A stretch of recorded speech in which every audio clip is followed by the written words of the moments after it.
Kabanata 6. Kung umiinom ako ng 3 tableta ng sabay-sabay, ang epekto ay dapat na malaki. Ang karaniwang tao ay hindi magagamit ito ng maayos, ngunit ang isang Dragon Smite ay maaaring. Kailangan kong gawin ta. Para kay Leia. Sa pag-iisip ng kagalingan ni Leia, hindi na nagdalawang isip si Zephyr. Nilunok niya ang 3 Pildores at naramdaman niya ang epekto nito, napuno nito ang kanyang bituka ng matinding enerhiya. Itinoon ni Zephyr ang kanyang isip, ang kanyang paghinga, ang kanyang kaluluwa. Nadama niya ang enerhiya habang ito ay naipon at pinagsama sa isa't isa, na nagkakaisa sa isang nagninangas na apoy.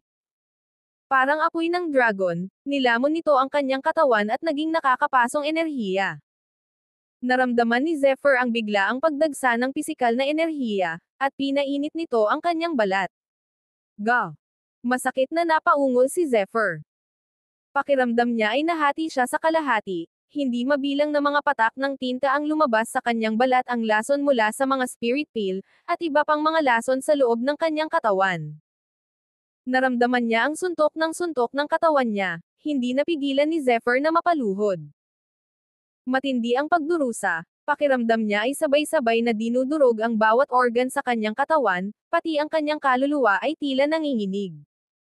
Ang lakas ng dragon. Tawag ni Zephyr, hindi natitinag ang kanyang kaluluwa. Kinagat niya ang kanyang labi, tiniis ang sakit, at napaungol muli, lahat para mapanatili ang kanyang lakas.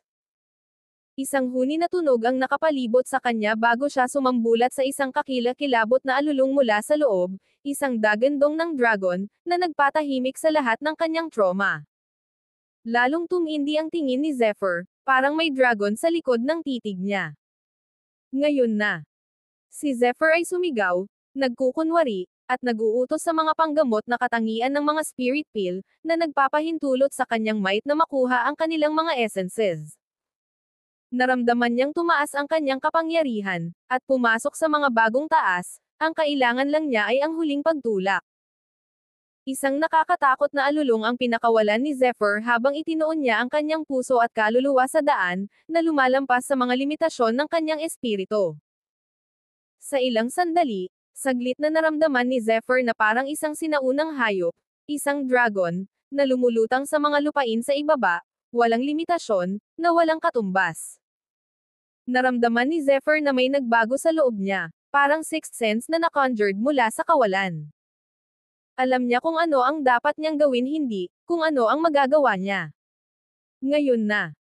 Naisip ni Zephyr, agad na nakatuon sa pagsipsip ng mga enerhiya, hindi ang tunay na enerhiya. Tunay na enerhiya ang umikot sa kanya at pumasok sa kanya, kumalat ito sa buong katawan niya. Ang pakiramdam ng walang limitasyong enerhiya ay nagpatalas sa kanyang isip at espiritu, nagpalakas ng kanyang katawan, at nagpapaliwanag sa kanyang kaluluwa. Hindi napigilan ni Zephyr na maramdaman ang malakas na pagtibok ng kanyang puso, na walang balak na bumagal. Pakiramdam niya ay parang sinakop siya ng ulirat, isang ulirat na tumagal ng isang buong araw. Kinaumagahan, sumikat ang sikat ng araw sa maraming butas ng kanyang bubong, naligo si Zephyr sa mga sinag nito.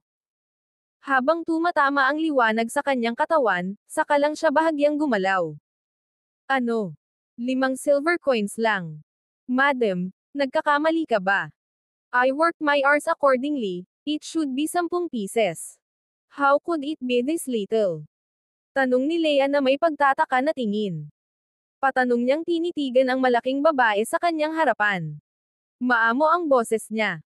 Tumingin siya sa mga kasama niyang aliping nasa tabi niya, na may ekspresyon na humihingi ng tulong sa kanila. Nakalulungkot, ang ibang mga babae ay nakatingin lamang sa kanya ng may panunuya. Hey, sa tingin mo ba ay nagkakahalaga ka ng 10 silver coins? Maswerte ka na kahit kalahati lang ang nakuha mo.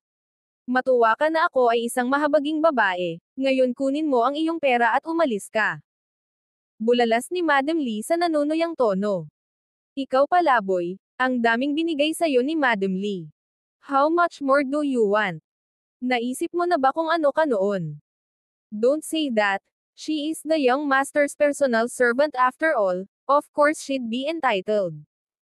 Ha! Sayang naman ang kanyang amo ay isang bastard prince. Hahaha. Nagtawanan ang ibang mga katulong habang kinukutya siya at si Zephyr. How? How dare you? Manahimik ka. Zephyr is not a bastard. Sigaw ni Leia sa nagngangalit na mga ngipin. Pulang-pula ang mukha niya sa kahihiyang tiniis nila ni Zephyr. Tama na.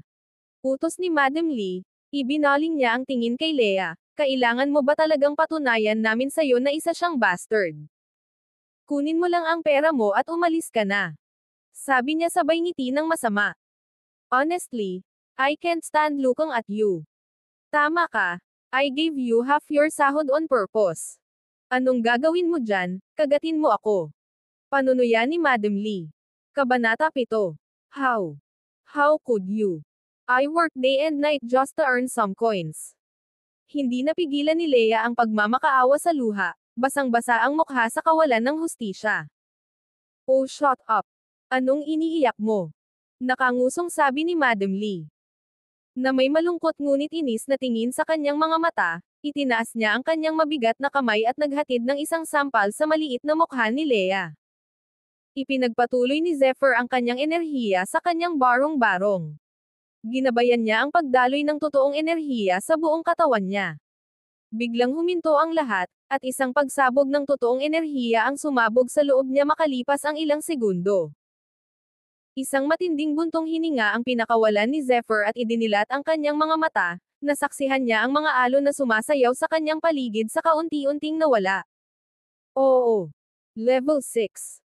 Naisip niya sa sarili. Dahan-daang itinaas ni Zephyr ang kanyang mga braso at naramdaman ang laki ng kapangyarihan na kanyang naramdaman.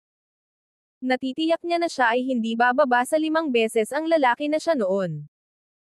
The way sure is strong, it has not even been a month since I started and I've already raised my level twice.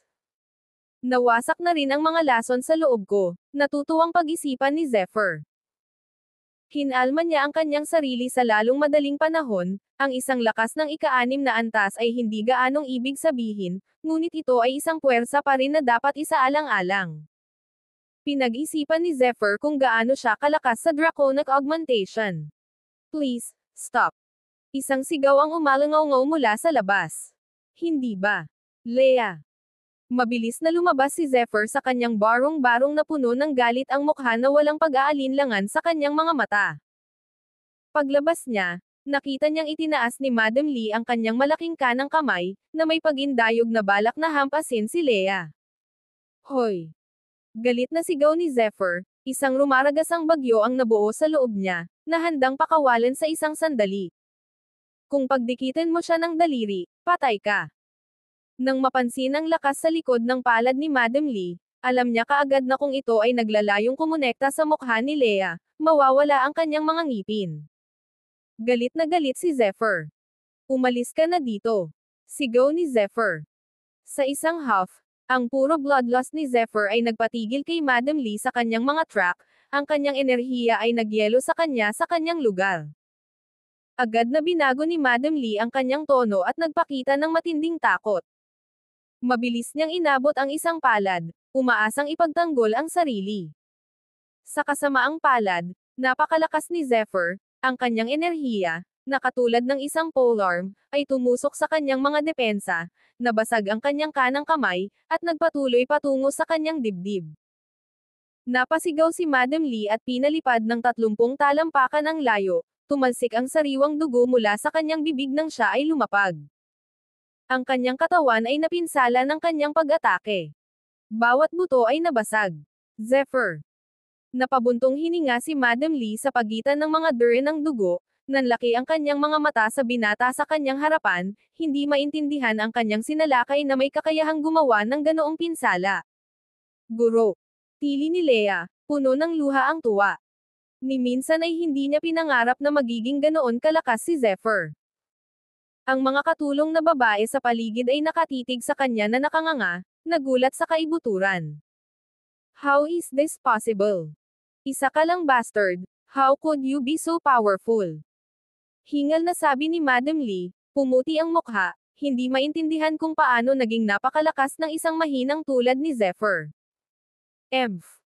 Napabuntong hininga siya, Tinulak niya ang mga nakapaligid na nakamasid at nakarating sa paanan ni Madam Lee. Malamig niyang tinitigan ang masama at matabang babae na ito. How dare you, UB*H. How dare you touch her? Malisyosong sigaw niya. Don't you dare touch me, Zephyr. I'm warning you. Ang pinsan ko ay isang kan official, kung ano man ang mangyari sa akin, patay ka. Si Madam Lee ay kuminang nang malaman kung gaano kababa si Zephyr sa angkan ng kan. Patay na ba ako? Palihim na sabi ni Zephyr. Oo, ako ah. Sakto namang sagot ni Madam Lee, tinapakan ni Zephyr ang kaliwang kamay, dahilan para mapaungol siya sa sakit. Isa ka lang utusan, how dare you be so rude?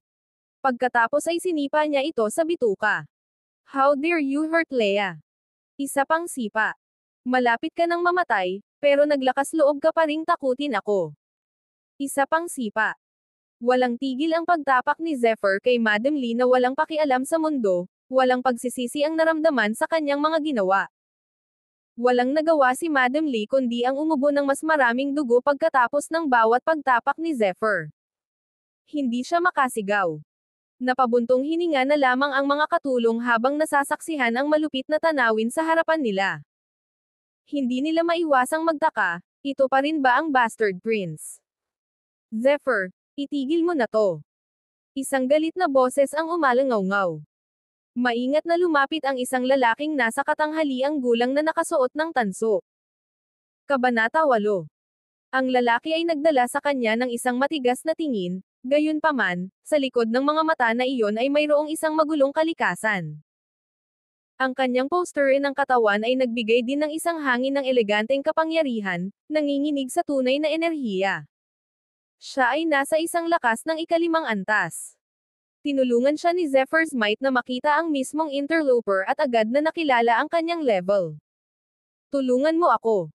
Patayin mo itong B*****. Sigaw ni Madam Lee. Nang makitang lumitaw ang kanyang pinsan, hindi napigilan ni Madam Lee ang sarili, ngunit natuwa. Kahit na ang kanyang mukha ay puno ng sariwang dugo, ang kanyang tuso at makamandag na mga mata ay nagpapahiwatig lamang ng isang bagay, patayin. Patayin na lang ang B** na ito. Nang makita ang kanyang pinsan na nakahiga doon na sira, si Louis ay lumipad sa galit. Gayunpaman, mabilis na nagbago ang kanyang kilos nang masilayan niya ang salarin. Tumayo si Zephyr sa kanyang harapan, tiwala, at sigurado sa kanyang sarili, para siyang nagbigay ng pinakamataas na kakayahan. Louis, unsettled by this new development, demanded, paano ito posible? Paano mas mataas ang level ng B** na ito kaysa sa sarili ko? Bago nagpatuloy si Louis ay nagsimulang manginig ang kanyang katawan. Hindi siya natakot ngunit malapit na siya dahil pinipigilan siya ng enerhiya ni Zephyr. Kung kikilos si Louis, hindi magdadalawang isip si Zephyr na umatake. How is he so strong? Was he acting all this time? Bulong ni Louis. Masasabi niyang mas malakas si Zephyr. Isang marahas na shockwave ang lumabas, at si Louis ay talagang natakot. Pakiramdam ni Louis ay nakatitig siya sa isang malaking dragon, isa na direktang umuungal sa kanyang mukha. Ito ay hindi nakakagulat para sa Louis na mapagtanto ang kanyang kalooban upang labanan ay kupas. Pakiramdam niya ay bumagal na ang hangin sa paligid kaya nahihirapan siyang huminga. Napaluhod si Louis, hindi na niya nakayanan ang kapangyarihan ni Zephyr. I'm sorry sa kabastusan ko, nandito ako para batiin ang iyong master. Tili ni Louis. Nanginginig siya, hindi pa siya natakot ng ganito sa buong buhay niya. Hindi nakayanan ni Louis ang mga pag-usad ni Zephyr, alam niyang madaling mapupunas siya ni Zephyr sa ibabaw ng earth kung gugustuhin niya. Alam niyang maawa lang siya.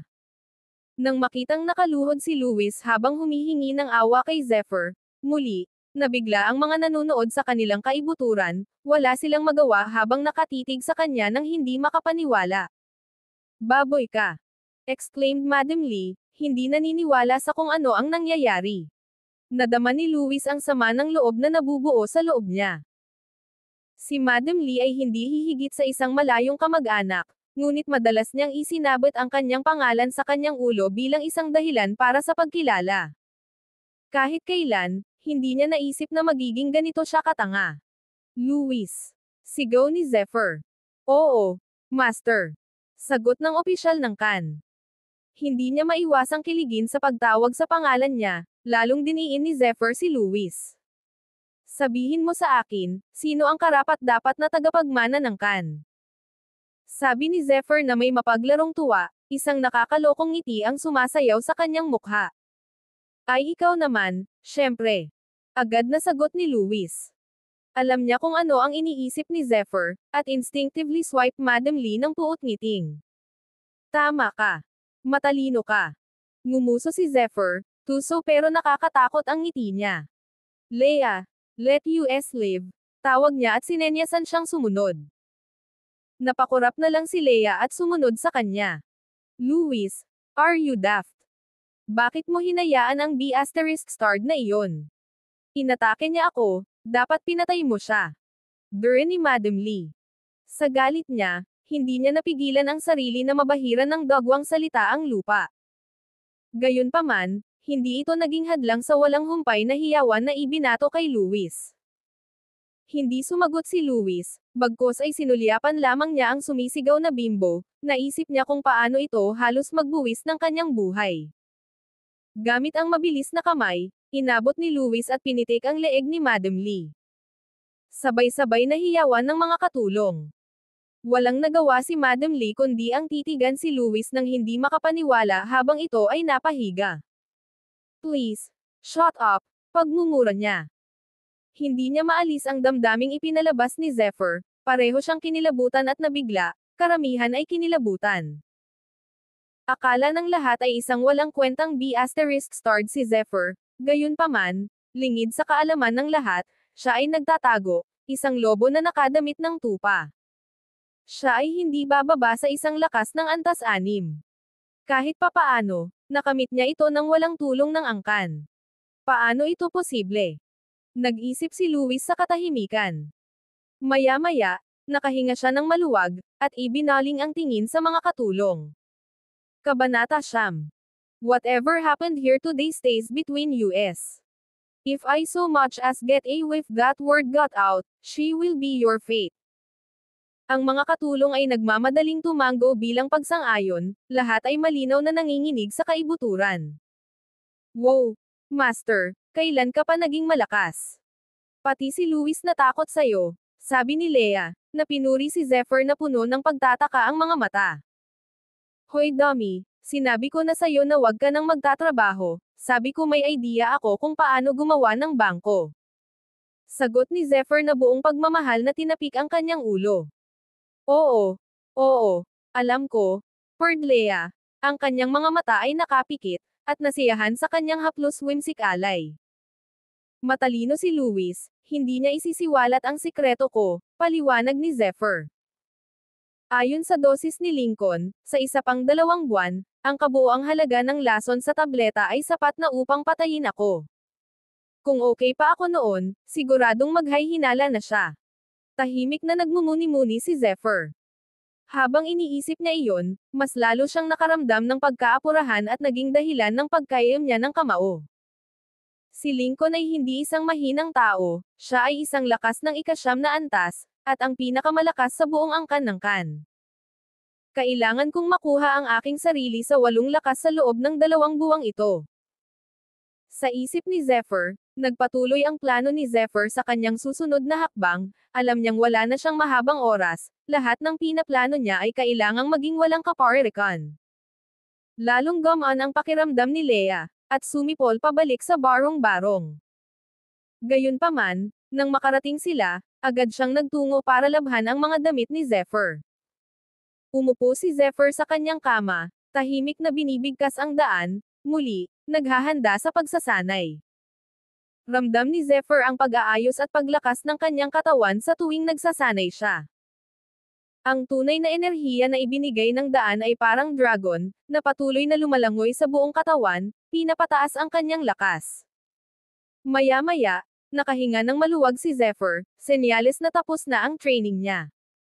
Napansin niya na ang enerhiya na kanyang pinakawalan ay katulad ng hugis ng isang dragon, na sumasayaw sa paligid. Dalawang katok sa pinto ang umalangaw-ngaw. Maestro, nandyan ka ba? Ako, Luis. Pumasok ka. Matamis na sagot ni Zephyr. He was feeling contemptuous towards Luis, inis na naglakas loob pa siyang ipakita ang mukha. Pumasok si Luis, mahirap basahin ang kanyang kutis, gayunpaman, maingat niyang tinitigan si Zephyr. Ano ito? Tanong ni Zephyr, sabay-sabay na binigay kay Luis.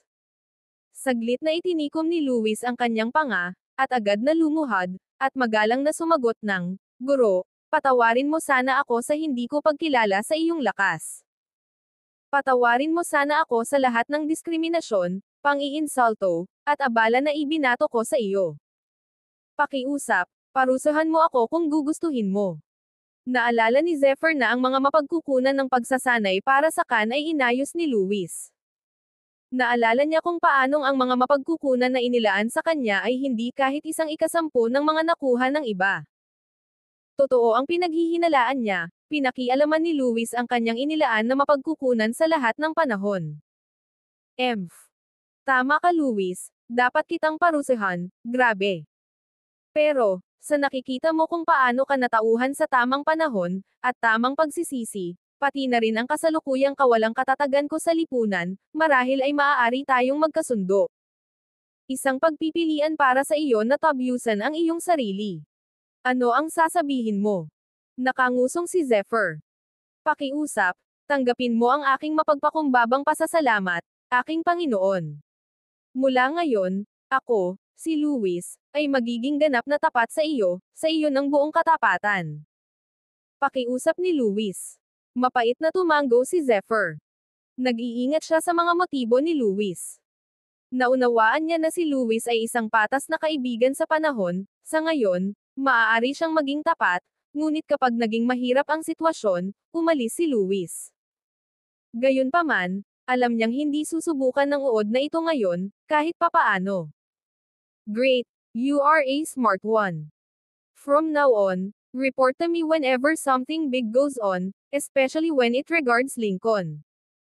As long as you do your job, I will not treat you unfairly, claimed Zephyr. Understood, my lord. Seryosong sagot ni Luis. Pagkatapos ay bumangon siya at yumuko. Kasunod nito, gumawa siya ng silver bond at ibinigay kay Zephyr. Master, please accept this gift from your humble servant, suggested Luis. Alam ni Zephyr na isa sa mga ito ay may halaga man lang na 10,000 silver coins, payag si Luis, makikita niya iyon. Ang ganda. Mabilis na ibinulsa ni Zephyr ang tali ng pilak. Kailangan niya ng iba't ibang gamot para sa kanyang pagsasanay, lalo na ngayon upang mapabilis ang mga bagay. Hindi niya papalampasan ang ganoong pagkakataon.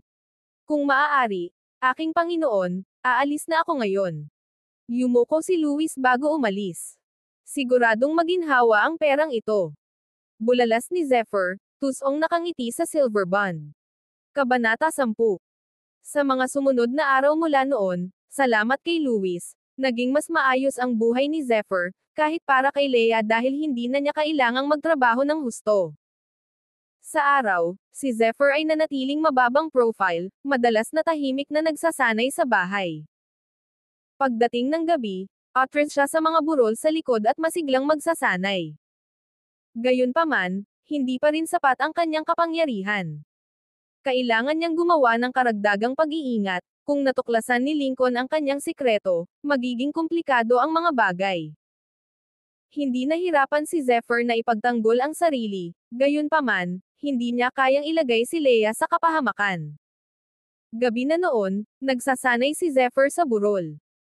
Seryosong ngumisi si Zephyr, na puno ng totoong enerhiya ang hangin sa paligid niya, handang sumabog anumang oras.